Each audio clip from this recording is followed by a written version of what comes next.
Stop. Before you spend that, 1980 for quarter ... turn it over ... look at the date because the coin sitting in your hand may look completely ordinary ... but one tiny detail can change the entire story. It was late on a Friday afternoon when a young collector walked into a small coin shop, carrying a coffee jar filled with old change he had found the jar while cleaning out his grandfather's garage. Pennies ... nickels ... dimes ... and dozens of quarters. Nothing looked special ... at least ... not at first. The dealer began sorting them across the counter, one after another. Normal ... normal ... then ... he stopped. His fingers froze over a single quarter. The young collector noticed immediately. What? The dealer didn't answer. He picked up the coin, turned it toward the light, then looked at the date. 1908 for ... The young collector laughed. That's it. The dealer looked at him. Maybe.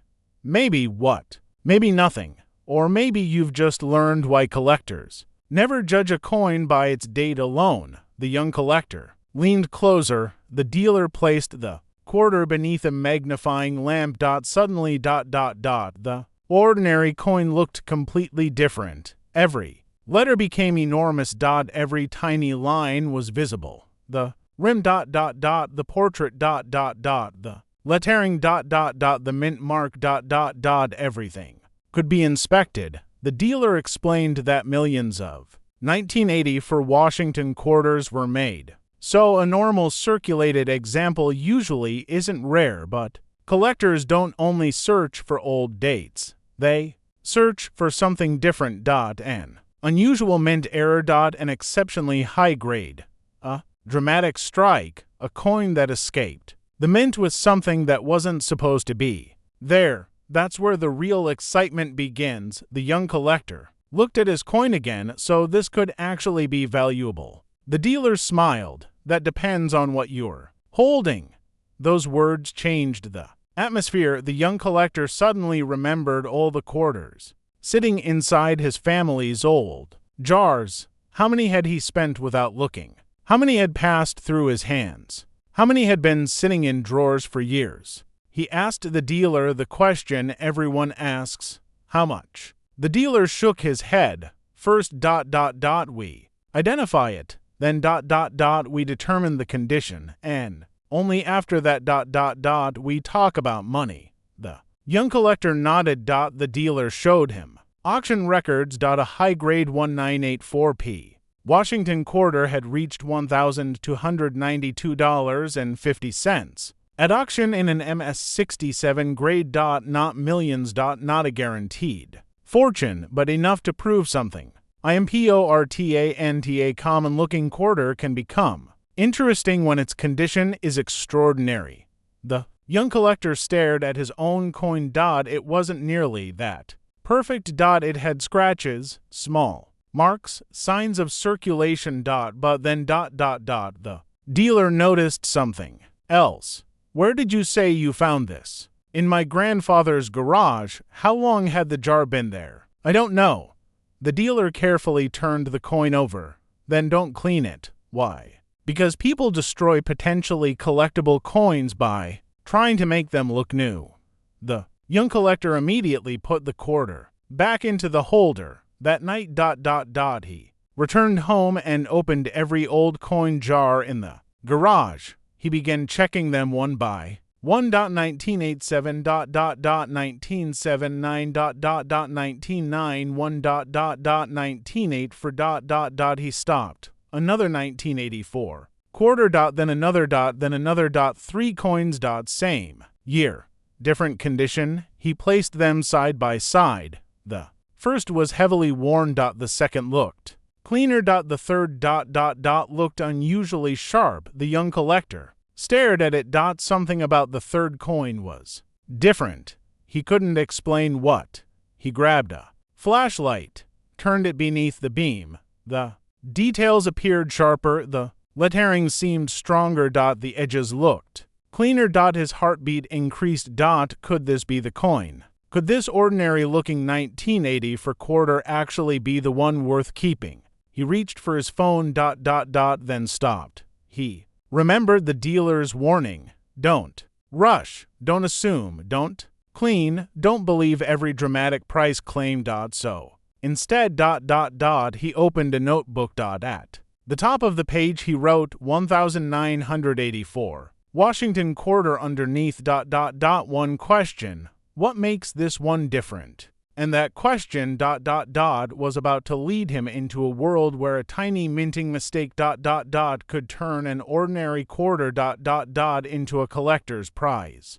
The next morning, the young collector woke up earlier than usual. The 1980 for quarters were still sitting on his desk.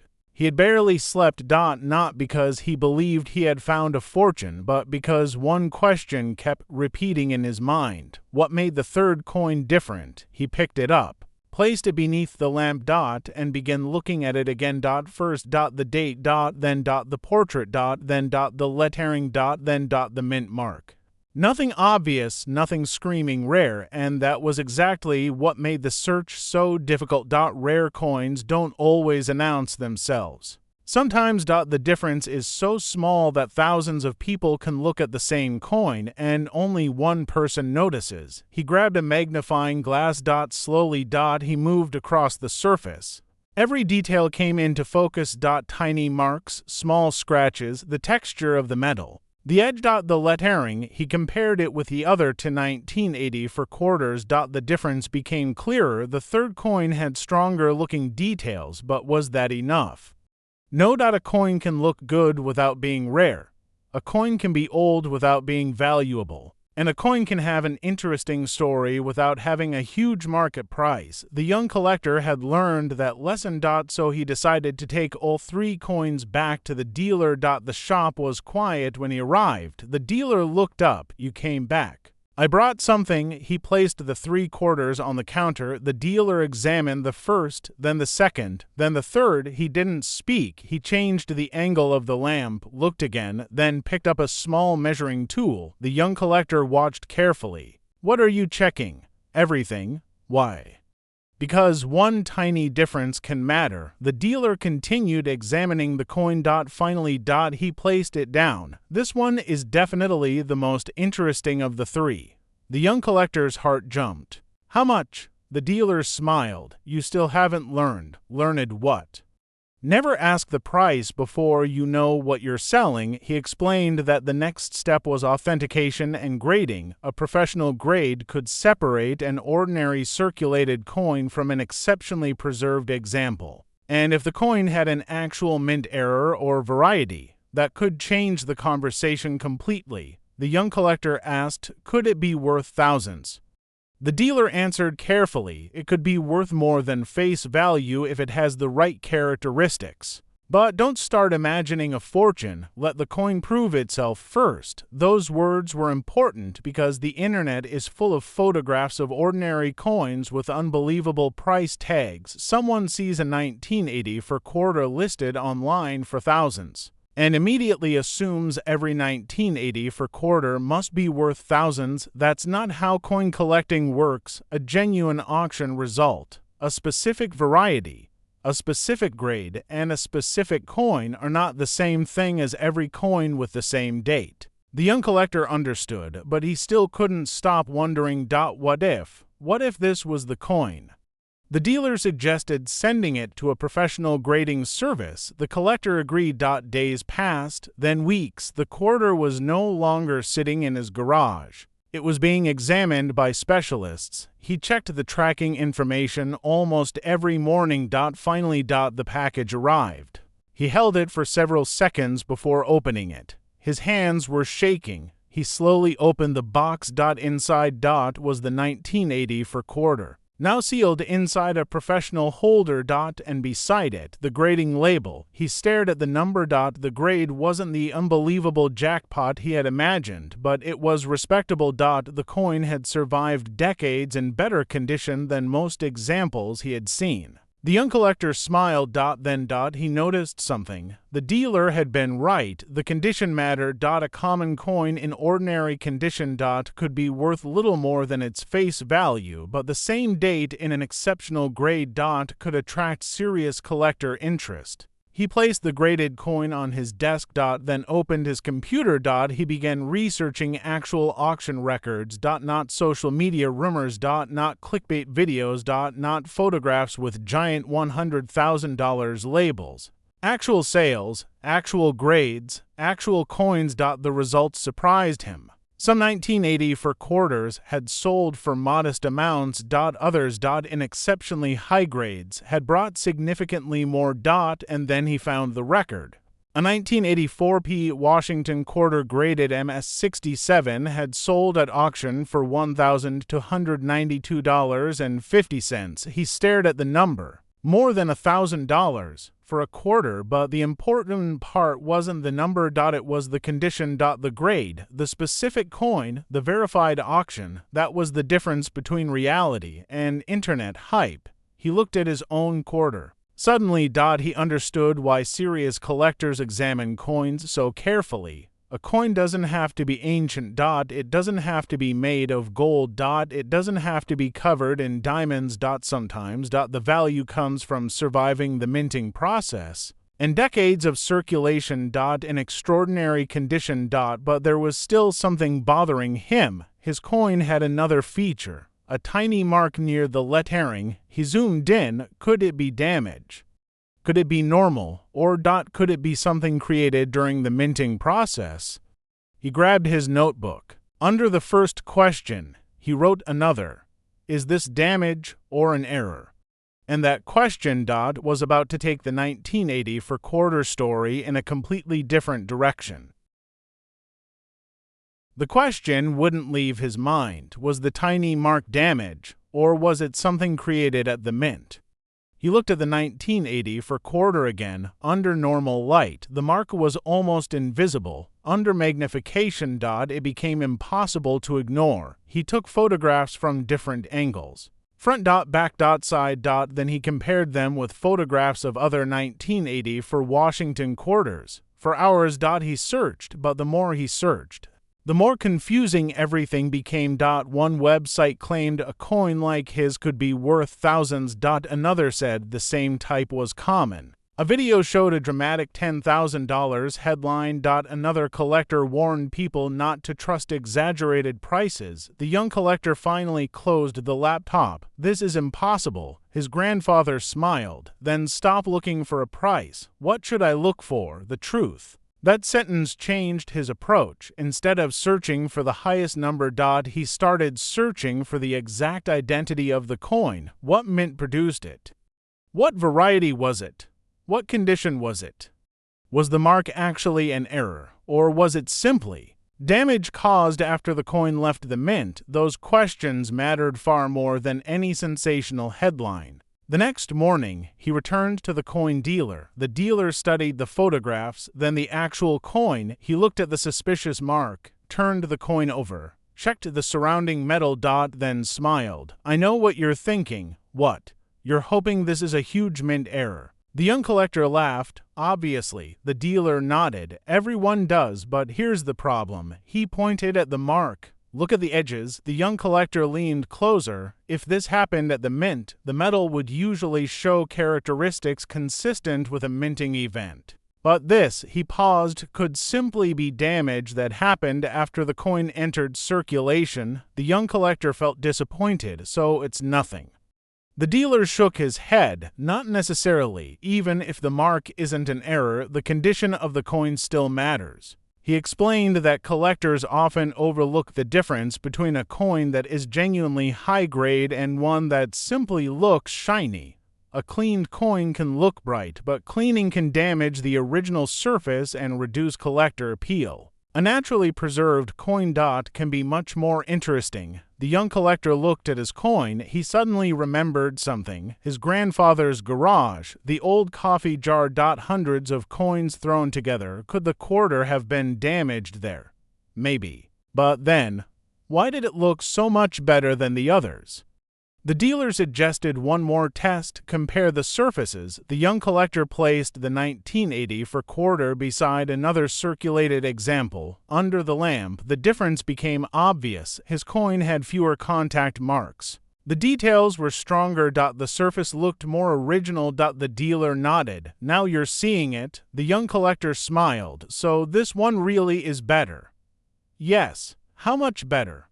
The dealer laughed. That's where the grade comes in, he explained. That professional grading isn't simply about whether a coin looks good. Small differences can separate one grade from another. A tiny scratch, a weak strike, a mark in a visible location, a difference in luster.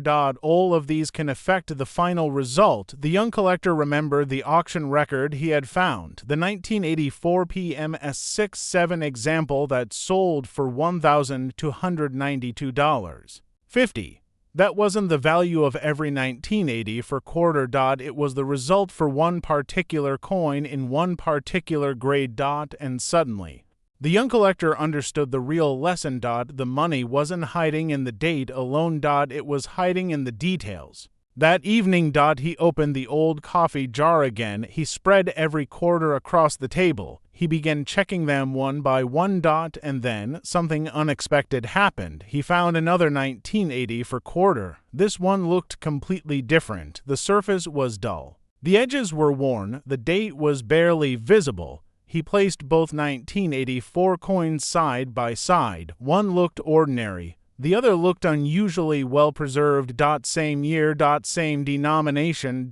Two completely different stories. The young collector suddenly realized how many coins people probably spend without ever looking closely. A quarter can pass through dozens, hundreds, maybe thousands of hands. It can be dropped on sidewalks, thrown into vending machines, carried in pockets, stored in drawers, washed in pockets with keys. And somehow a few survive in remarkable condition.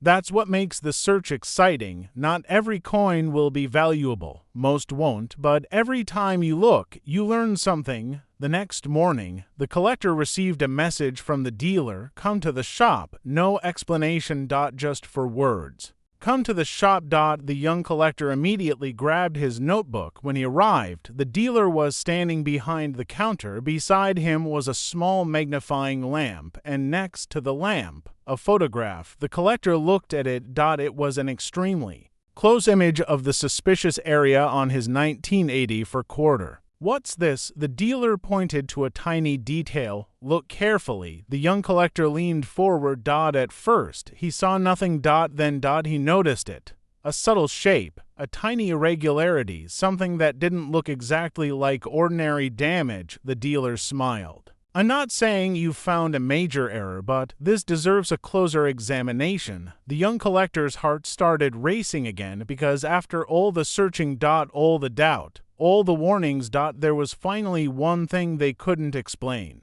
And sometimes that's exactly where the real story begins. He carefully placed the coin back into its holder. The dealer looked at him. Ready?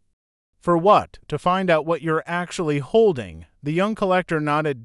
And for the first time, he wasn't thinking about a giant price tag. He was thinking about one thing. What if this tiny detail was the reason this ordinary 1980 for quarter had been waiting all along to be discovered?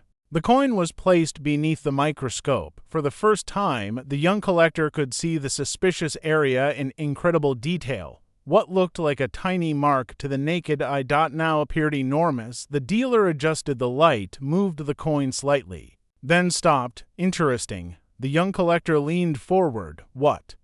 The dealer didn't answer immediately. He wanted to be certain. He compared the mark with known examples of genuine mint-made characteristics. Then he examined the surrounding surface. The edge of the mark. The direction of the metal. The texture. Everything mattered. Finally, the dealer leaned back. It's definitely worth investigating. The young collector's heart started racing. So it is an error. Slow down. The dealer smiled. We're not there yet. That was the hardest part of collecting. Waiting. A dramatic photograph could create excitement in seconds. But identifying a real variety or mint error could take much longer. The dealer explained that genuine mint errors happen during the manufacturing process. Damage that happens later. Is something completely different. Two coins can look similar in a photograph, but have completely different origins. The young collector understood. Then how do we know? Documentation. The dealer pulled out several reference books, page after page, examples of known varieties, known errors, different strikes, different die characteristics, different forms of damage. The collector watched as the dealer compared the 1980 for quarter against the references. For nearly an hour, nothing. Then the dealer stopped at one page. He pointed toward an enlarged photograph. Look at this. The young collector leaned closer. The feature wasn't identical, but it looked surprisingly similar. Is that mine? No, but yours may have a related characteristic. The collector couldn't believe it. So, what does that mean? It means we need a specialist. The coin was carefully packaged. No polishing. No cleaning. No touching the surface. No experiments. Just protection. The young collector sent it for further examination. Then came the hardest part. Waiting. Days passed. Nothing. A week. Nothing. 2 weeks. Still nothing. The young collector began wondering if he had imagined the entire thing. Maybe the mark really was ordinary damage. Maybe the coin was simply a nice-looking 1980 for quarter. Maybe the story ended there. Then his phone rang. It was the dealer. Come in. The collector's heart jumped. Did you get the results? Yes. What did they say? Come in. Again. Those words. The collector drove straight to the shop. When he entered, the dealer placed a sealed envelope on the counter. The collector stared at it. This is it. Yes, he opened the envelope carefully. Inside was the examination report. He read the first line, then the second, then the third. His expression changed. The dealer watched him carefully. So, the collector looked up. It isn't the huge error I thought it might be. The dealer nodded, but the collector smiled. The coin is genuine and the condition is better than I expected. The dealer smiled. Exactly. There was no imaginary $1 million valuation. No miracle overnight fortune. No unbelievable internet headline. Instead, there was something real. A properly identified coin, a documented condition.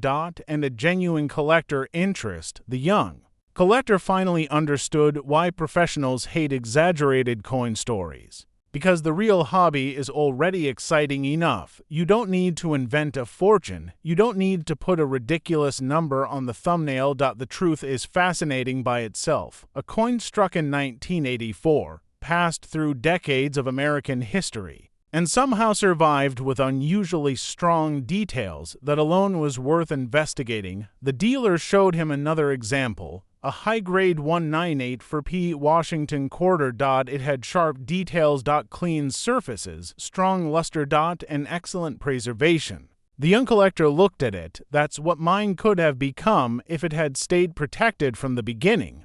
The dealer nodded. Double quotes. Exactly. Double quotes. And suddenly, the young collector understood something collectors rarely explain to beginners. Condition is a journey. Two identical coins can leave the mint on the same day. One can spend 40 years inside a collection. The other can spend 40 years in pockets. One survives nearly untouched. The other gets scratched. Dropped. Washed. Bent. And damaged. After decades. They may still carry the same date, but their collector appeal can be completely different. That evening, the young collector returned home. He placed the 1980 for quarter beside the old coffee jar. He looked at the dozens of ordinary coins around it. For a moment, he imagined how many people had handled them, how many coins had been spent without a second thought, how many potentially interesting pieces had disappeared into vending machines. Cash registers. Parking meters and forgotten drawers. Then he realized. The real treasure wasn't guaranteed money. It was the hunt. The possibility. The mystery. The knowledge that the next coin could be completely ordinary. Or it could contain a tiny detail that nobody had noticed for decades. He picked up another quarter, turned it over, checked the date, then another and another. The search continued because once you start looking closely, you never see pocket change the same way again. And somewhere out there, among millions of ordinary coins, another 1980 for quarter may be sitting quietly, waiting for someone to notice the detail that everyone else missed, but the young collector didn't know that his next discovery would be even more unexpected. The search continued, but something had changed. The young collector no longer looked at coins the same way. Before he had searched for one thing, money. Now he searched for stories. Every quarter had a date. Every date had a history. Every mark had a possible explanation. And every unusual detail had a question waiting behind it. One Saturday morning, he decided to visit a local coin show. Hundreds of collectors had gathered inside a large exhibition hall. Glass cases covered the tables. Ancient coins, silver dollars, old nickels, Washington quarters. Thousands of pieces of American history were displayed beneath bright lights. The young collector walked slowly through the room. He wasn't looking for the most expensive coin. He was looking for something unusual. Then he saw a table covered with Washington quarters. The dealer had arranged them by year. 1970, 1975, 1980, 1908 to 1983, and finally 1984. The young collector stopped. He looked at the row of 1984 quarters, dozens of them, some worn, some bright, some graded. Some raw. Some inexpensive, some significantly more desirable because of their condition. The dealer noticed him staring. "You're interested in 1984. The young collector smiled. "I've learned to be." The dealer laughed. "Good answer." They began talking about the year. The young collector explained his discovery. The old garage, the coffee jar. The suspicious mark. The examination. The grading. The dealer listened carefully. Then he said something the young collector never forgot. "Most people think coin collecting is about finding a coin worth a fortune. It's not. It's about knowing why one coin is different from another." That was the lesson. A coin doesn't become important simply because someone puts a huge number beside it online. Real value comes from evidence. Authenticity. Condition. Rarity. Demand. And sometimes a genuinely unusual minting characteristic. The young collector looked at his 1984 quarter. For the first time, he felt proud of it without needing a giant price tag. It had taught him something worth more than a rumor. Something worth more than clickbait. It had taught him how to look. That evening, he returned home. He opened the old coffee jar one final time. Inside. Hundreds of coins waited. He picked up another quarter, checked the date. Then the mint mark. Then the condition. He turned it over. Nothing unusual. He smiled. Another coin. Another lesson. He continued. Then suddenly, a small coin rolled across the table. It stopped beneath the lamp. He picked it up, looked at the date. His eyes widened. It was another 1984 quarter. But this one looked remarkably clean, almost untouched. He placed it beside the first to 1984 quarters. Same year. Different journeys. He looked closer. The second coin had sharper details, fewer marks, a stronger overall appearance. He grabbed his notebook. But this time, he didn't write a price. He wrote, "Check everything," because now he knew. The coin you are holding may not be rare. It may not be worth thousands. It may not contain a dramatic error, and that's okay. The important thing is knowing what you're actually looking at. That's what separates a collector from someone simply chasing a viral headline. A collector learns, a collector compares, a collector verifies, a collector understands that one genuine discovery is worth more than 100 exaggerated claims, and that is why the 1984 Washington quarter remains interesting. Not because every 1984 quarter is valuable, but because exceptional examples, unusual varieties, and genuine mint errors can make specific coins worth investigating. One documented high-grade 198 for P example reached $1,292.50 at auction, but remember, that result belonged to that particular coin and grade. It does not mean every 1984 quarter is worth anywhere near that amount. So before you spend your next quarter. Look. Before you throw old coins into a jar. Check. Before you believe a giant price printed across a thumbnail. Verify. Look at the date. Look at the mint mark. Look at the condition. Look for genuine varieties or errors, and if something truly looks unusual, have it examined by someone who knows what they're doing, because sometimes the difference between an ordinary quarter and a collector's coin can be incredibly small.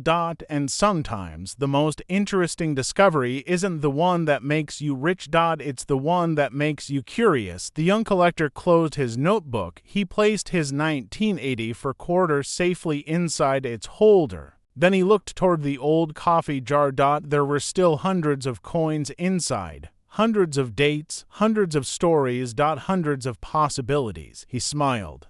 Because tomorrow, he would start again. Another coin. Another search. Another mystery. And somewhere across America, right now, someone is receiving a quarter as change. They'll probably put it in their pocket. Maybe spend it tomorrow. Maybe toss it into a jar. Maybe leave it inside a car, but perhaps before they do, they'll turn it over. They'll see the date. 1984. And for just 1 second, they'll wonder, could this be the one? That's the moment every collector understands. The hunt isn't finished. It has only begun. This is Hidden Coin Digest. If you enjoyed this journey, subscribe. Because the next coin you find could be ordinary. It could be interesting. It could be a genuine collector piece. You won't know until you look. So check your change. Check those old jars. Check forgotten drawers. But most importantly, don't believe the price first. Discover the coin first. Because sometimes the smallest detail. Can turn an ordinary piece of pocket change into a story worth remembering.